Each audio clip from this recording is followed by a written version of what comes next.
When I was in high school, I had the opportunity to go on a service mission trip to Mexico. It was when I was 16 years old. I was just about ready to become a junior, and a friend of mine had gone to Mexico on these mission trips before and had told me it was really fun. It was like, Allie, I really think you should try this out. I think you'd really like it. So from my point of view, it was something I knew I would have a lot of fun on. I would meet some new friends. I'd get to go to Mexico and at the same time put something on my resume that I was doing something good, right? So I said, okay, let's do this.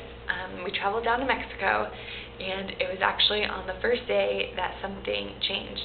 I got there, and some friends said that they had been praying for me, and I didn't know what that meant until that moment. And from then on, I decided that I didn't want to live this life serving myself, but I wanted to make my priority other people.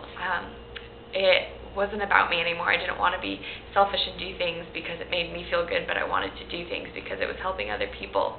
So down there, we built houses for 5 days, and we just built stucco houses for people who had nothing, and it was amazing to see them filled with such joy and just overwhelmed with this thought that, wow, people actually care for me, because they had lost that sense of hope and felt like nobody cared about them, and had forgotten about them. And it was my job to show them that I was thinking about them and I cared about them, and there were people out there who wanted to meet their needs and just serve them and love on them.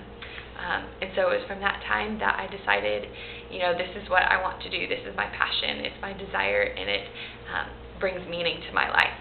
And so after that, I was inspired to go on mission trips. Later on, I went to Belize, and New Orleans, San Antonio, Mexico again for 3 more years, and continue to reach out to those people and realize that it isn't so much about our differences. I feel like people oftentimes cling to differences and find that as their source of fighting and confrontation, but really it's more about finding that unity in the fact that we're all children of the God that we serve, and it's just this life that brings unity. And if people can just learn to love one another and find that peace with one another, then this world would be a much better place. And that's kind of my purpose in life now, and that's what I learned to do, have led my life to do, is to serve other people and put them before myself.